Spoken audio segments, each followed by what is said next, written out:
Hello and welcome to the first Takeaway Tuesday of 2020. My name is Andra Chamberlain. I am a trainer and child forensic interview specialist with the National Children's Advocacy Center. I'm really excited today to have Jerry Seitz with us. Jerry is a regional training specialist with the Southern Regional Children's Advocacy Center. She has 27 years of experience working with CACs and multidisciplinary teams. What happens generally if a child recants? How does the team react? Most of the time when I ask that question in training and just from my own personal experience of having worked in the field, those cases end up getting closed because the team feels like they don't have a witness. If the child isn't willing to talk about the abuse or they say it didn't happen after they've made disclosure, they feel like they don't have anything to go on, so then they will close the case, and lots of things can happen as a result of that. So when the team, Jerry, gets an initial referral, should they start assessing recantation as soon as that referral comes in? Yes. So naturally, when the report is made, team members will look at the history with that family through CPS or any prior criminal acts by the alleged perpetrator or even people in the family. With that information and the information that's on the report of abuse, they can start identifying risk factors for recantation, and that will help them know how quickly they should respond to that case and schedule the forensic interview at the Children's Advocacy Center. So some of those risk factors would include unsupportive caregivers, if the alleged perpetrator is either a romantic partner of the parent or a partner of the parent, certainly somebody who lives in the home. Younger children tend to recant because there's a lot more at stake. They're dependent on the people around them. And anytime the dynamics of abuse could influence that child's disclosure, that would be a cause to want to get them scheduled as soon as possible, not just to capture their statement on video in the forensic interview, but also to be able to provide supportive services to the parent and the family. So really, Jerry, from the initial referral, the team members need to, and the interviewer need to start looking at what are the dynamics of the case, what are some particulars of the case, so that they can start thinking ahead to possible recantation. That being said, let's say we have a child that comes in that makes a disclosure. Should that child's statement stand alone? Absolutely not. And we know that especially with child sexual abuse, typically there's no physical evidence in those cases because of delayed disclosure, and the offender wants to sustain their contact with the victim, so they generally don't leave evidence or don't allow other people to know what's going on. So in those cases in particular, corroboration is key, and we can look beyond even just time frames and access.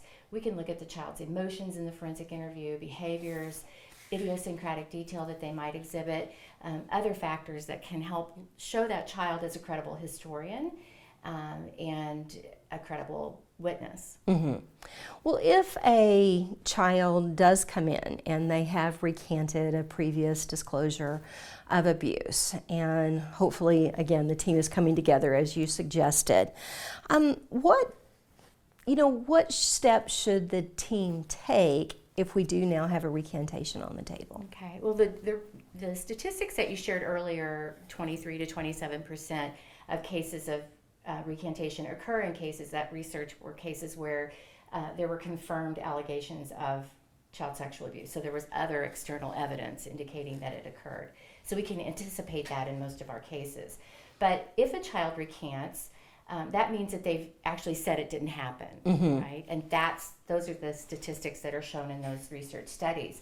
But that doesn't include kids who come in and make disclosure and then refuse to continue to talk about the abuse, which would then raise that number even more. And I would suggest it's probably the majority of our cases where they just don't want to talk about it anymore. Right, yes. But we address those cases in the same way. We would respond to that information in the same way. So my recommendation, and based on the research that we've found, we want to bring that team back together to look at what's happened in that case since that child initially came to the CAC for the forensic interview, and focus their attention on the circumstances of the recantation or the circumstances around that child refusing to continue to talk about it or cooperate, and then almost start a new investigation on whether or not there was tampering with the victim or influences in some way where other people would be held accountable for making that child decide not to, to say it didn't happen or not want to continue to talk about it. Well, you had mentioned having the original team come back together. And so who do you mean when you talk about the original team? So you generally will have a law enforcement officer, a CPS worker. You would definitely want the original forensic interviewer involved, the advocate. If the child or family has been involved in therapy, bring the therapist in. And then if it's at the prosecution stage, the prosecutor would want to weigh in on how the team decides to proceed. And that's okay. So what I hear you saying, Jerry, is, and I think that sometimes the expectation is as soon as a child recants, we need to conduct a recantation interview. But you're actually saying kind of slow that process down, have the team come together, and then there's some other factors that they need to explore, need to think about. So there's a more, I don't want to say concentrated effort. correct. Is that correct? Because it could be that child isn't safe anymore, isn't protected. So by bringing them in for another interview, they may not be willing to talk about why they took back whatever it is that they said, or why they're not willing to talk about it. But the team can explore that by talking to other people in that child's life, like the caregiver or siblings in the home or other people that child has contact with. A lot of that can be figured out by interviewing those collateral witnesses and getting additional information.